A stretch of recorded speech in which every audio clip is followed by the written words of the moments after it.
Vamos a hablar primero de la angina inestable, que es la más frecuente. La definición, pues, es la angina o molestia que ocurre solo o principalmente en el reposo, o puede haber actividad física mínima, o sea, esfuerzos muy pequeños como lavarse los dientes, agacharse por un zapato, o sea, cosas que en realidad no serían actividad física, pero bueno, generalmente es el reposo, y que dura más allá de 10 minutos. Aquí es intenso, ¿eh? Es intenso con un comienzo reciente, o sea, pudiéramos estar hablando que el máximo de comienzo pudieran ser entre las 4 a 6 semanas anteriores, pero que en realidad lo que está haciendo clave a este dolor es que se intensifica constantemente y que me está interviniendo o afectando las actividades rutinarias o las actividades cotidianas.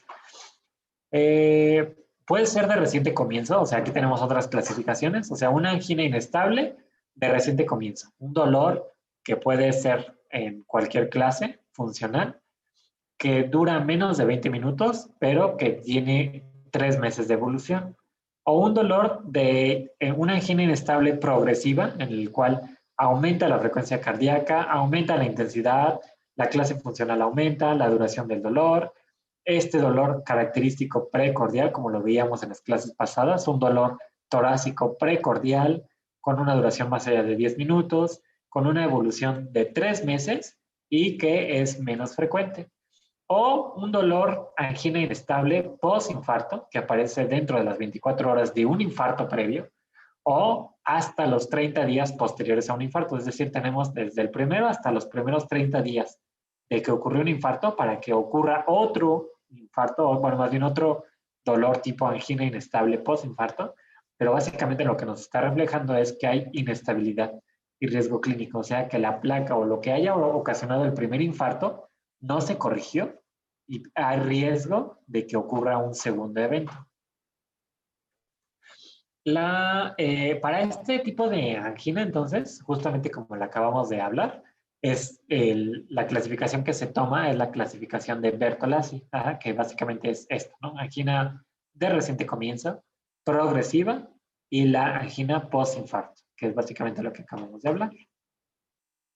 Los aspectos fisiopatológicos, pues ya dijimos que al ser una placa inestable, tenemos una placa de ateroma que está rota, formando lo que es un trombo y posiblemente también un émbolo.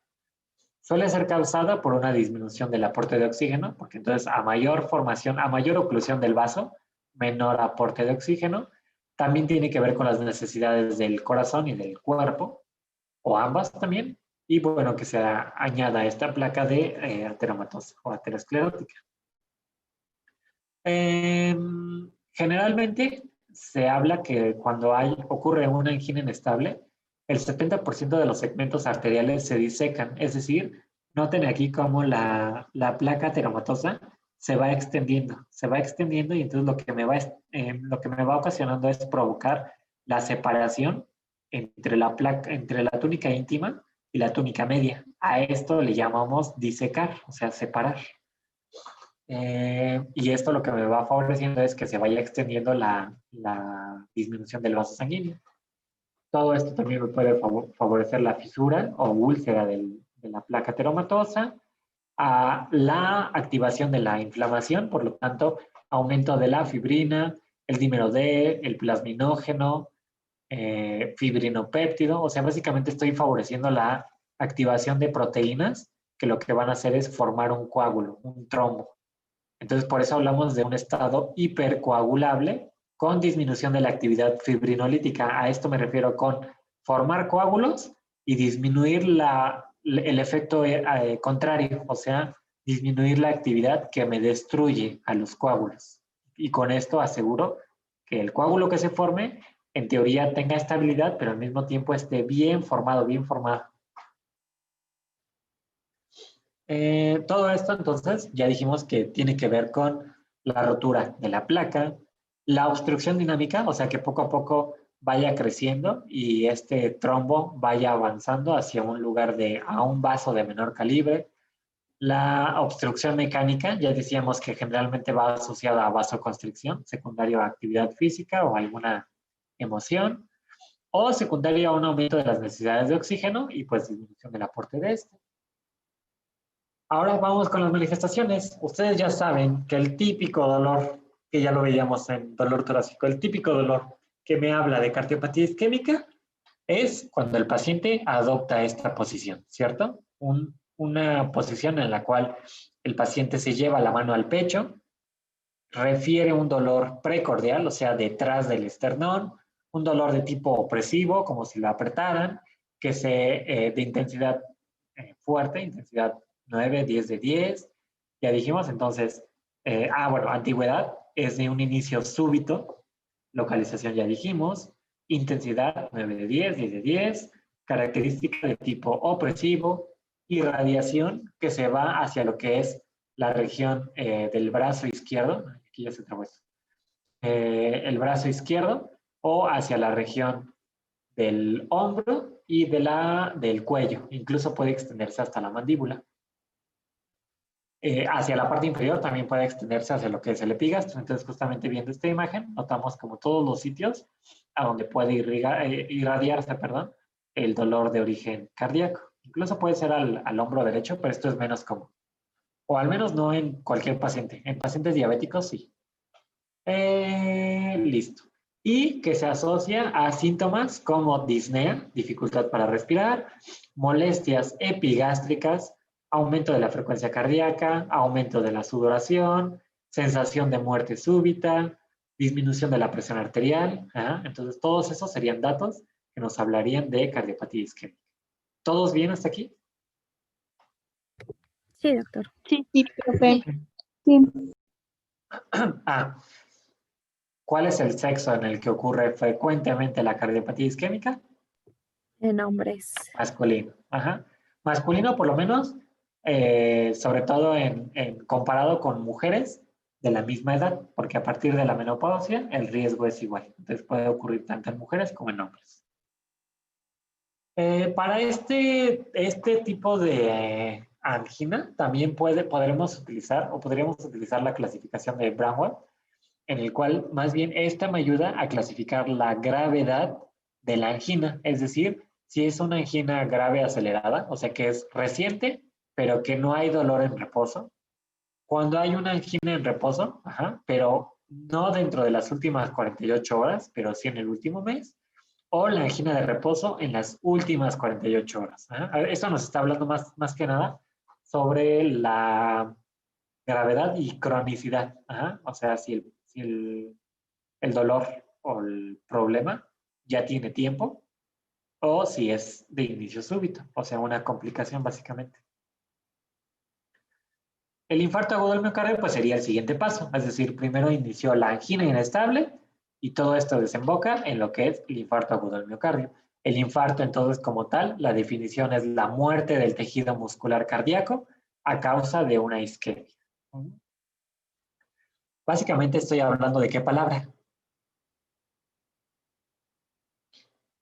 ¿Qué término médico uso para decir muerte celular secundario a isquemia?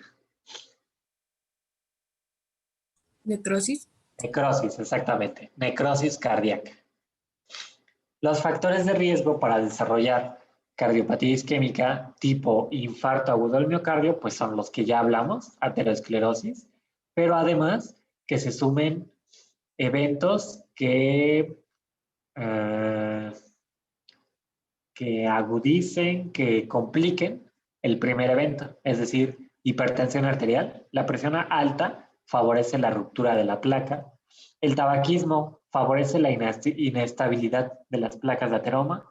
La diabetes mellitus daña el endotelio vascular por presencia de glucosa alta. Entonces, la glucosa alta daña las paredes del endotelio y favorece la ruptura de la placa.